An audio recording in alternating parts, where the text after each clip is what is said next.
अस्सलाम वालेकुम। Sadia Bukhari, director Mohsini resource centre. Viewers, आज नताशा हबीब को जुडिशल रिमांड जो है उसमें पुलिस के हवाले कर दिया गया है। और मैं समझती हूँ कि ये जो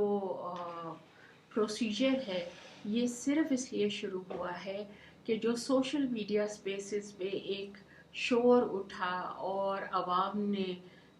एतराज़ किया, क्योंकि जो एक प्रेफरेंशियल ट्रीटमेंट नताशा दानिश हबीब को दी जा रही थी उसके ख़िलाफ़ जब यूट्यूबर्स ने और इंस्टा के ऊपर और फेसबुक के ऊपर बहुत ज़्यादा शोर उठा, एक पूरा एक आउटरीच है जो कि इस वक्त पूरे पाकिस्तान में इस केस को लेके है, वो वजह बनी है कि रूल ऑफ लॉ को अपहोल्ड किया जा रहा है और नताशा दानिश हबीब जो है उनको फाइनली जुडिशल रिमांड में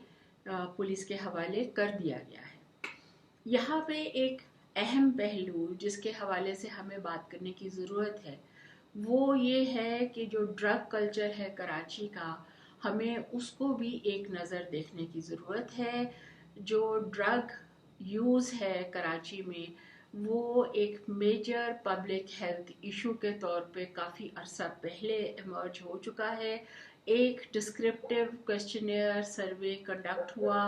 500 ड्रग यूज़र्स में, और उसमें जो प्रोफाइल सामने आया है ड्रग यूज़ का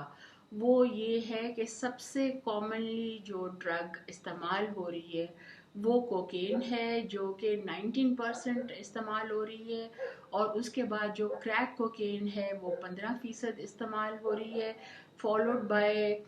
एम्फेटामीन्स जो कि 11% इस्तेमाल हो रही हैं, अल्कोहल, कैफीन, बार्बिचुरेट्स और बेंजोडायज़ेपीन्स जो है वो 10% इस्तेमाल हो रही हैं। और जो की साइकोलॉजिकल फैक्टर्स इस सर्वे में उभर के सामने आए हैं जिनकी वजह से ये ड्रग यूज़र्स की जो परसेंटेज है वो कराची में इंक्रीज़ कर रही है, वो आम तौर पे या तो जो वालिदैन के दरमियान में चपकलिश है या डिवोर्स के रिज़ल्ट में जो है ब्रेकअप ऑफ अ रिलेशनशिप जो है उसके बाद ड्रग यूज़र्स का जो एक परसेंटेज है वो बढ़ रहा है। और ड्रग्स जो हैं उनको व्यू जो ड्रग यूज़र्स हैं वो एज एन एस्केप कर रहे हैं फ्रॉम सक्सेसफुल लाइफ इवेंट्स। इसकी जो परसेंटेज है वो 28% निकली है। और जो फीलिंग ऑफ फेलियर है जो कि ख़ास तौर पे स्टूडेंट्स में पाया जाता है उसकी जो परसेंटेज है वो 18.2 निकली है in accordance with this survey. ज़्यादातर जो ड्रग यूज़र्स हैं वो अपना जो ड्रग यूज़ करने का ड्रग यूज़र्स में शामिल होने का जो इल्ज़ाम है वो अपने पेयर ग्रुप के ऊपर लगाते हैं, और उनका ये कहना है कि because they were in bad social influences that is why 47% जो हैं उन्होंने ड्रग्स को यूज़ करना शुरू किया। जो सोशो इकोनॉमिक प्रॉब्लम्स को डील ना करने की वजह से ड्रग अब्यूज़ की तरफ आए हैं उनकी जो शरह है वो 23% है। और जो प्रिवेंटिव मेजर्स हमें इस वक्त हुकूमत वक्त को चाहिए कि जिनके ऊपर फोकस किया जाए ताकि ये ड्रग एडिक्शन जो है इसका जो स्क्रूज है उसको फाइट बैक किया जा सके, वो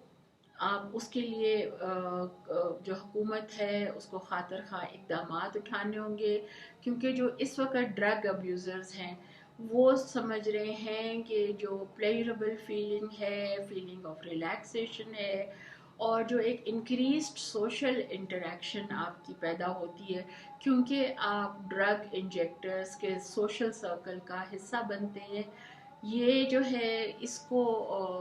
as a desirable state perceive करते हैं यंगस्टर्स। और जो फिज़िकल चेंजेस हैं या जो विड्रॉल सिम्टम्स हैं उनकी वजह से ड्रग्स को वो डिपेंडेंट हो जाते हैं। इन सब चीज़ों की तरफ हुकूमत वक्त को देखने की ज़रूरत है। और मैं समझती हूँ कि ज़ाहिर जाफ़र के केस में भी यही था कि वो एक ड्रग यूज़र थे और ड्रग एब्यूज़ की वजह से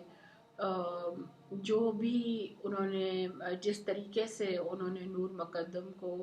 7 یا کم از کم 8 گھنٹے تشدد کا نشانہ بنایا اور ایک انتہائی اذیت ناک موت سے انہوں نے نور مقدم کو دوچار کیا، اس کی وجہ صرف یہ تھی کہ he was very high on drugs, اور ان کو قطعاً ہوش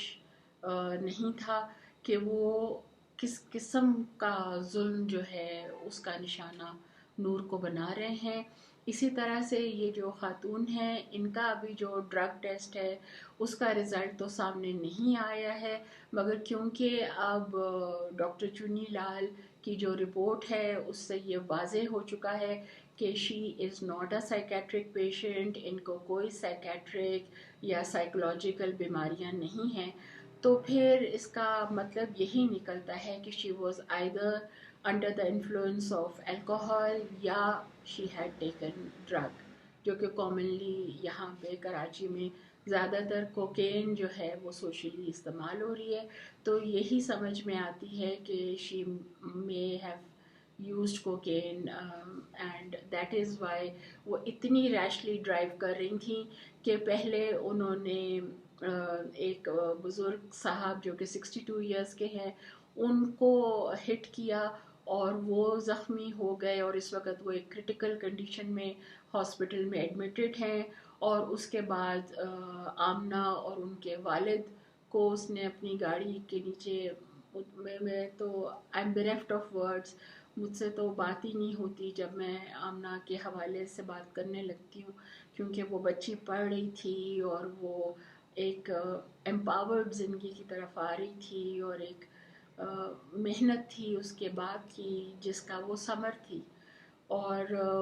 ان کو اس خاتون نے اپنی گاڑی کے نیچے کچلا اور اس کے بعد ایک گاڑی کو ہٹ کیا، کیونکہ یہ ایک ہٹ اینڈ رن کا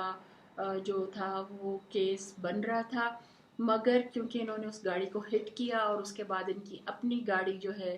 وہ الٹ گئی اور یہ پھر وہاں سے فرار نہیں ہو سکی، اس میں فرار ہونے میں یہ کامیاب نہیں ہوئی۔ تو یہ سچویشن ہے، اور ہم امید کرتے ہیں کہ جیسے رول آف لاء جو ہے اس کا جو کریکٹ پروسیجر ہے وہ شروع ہو چکا ہوا ہے، تو اگر ہم سب انوالو رہیں گے اور اپنی آواز اٹھائیں گے اس ظلم کے خلاف، تو پھر جو پیسہ ہے نتاشا حبیب کے خاندان کا وہ پریویل نہیں کر سکے گا، اور جو معصوم لوگ اپنی جان سے ہاتھ دھو بیٹھے ہیں کم از کم ایٹ لیسٹ نتاشا جو ہے اس کو سزا ملے گی، اور اسی امید کے اوپر جو ہے ہم سب کو اپنی آواز اٹھاتے رہنا ہے، اور جو بھی میڈیم ہمارے پاس ہے اس کو استعمال کر کے ہمیں انشور کرنا ہے کہ انصاف جو ہے ان معصوموں کو ملے۔ آپ کا بہت شکریہ، آپ نے میری بات کو سنا۔ پاکستان زندہ باد۔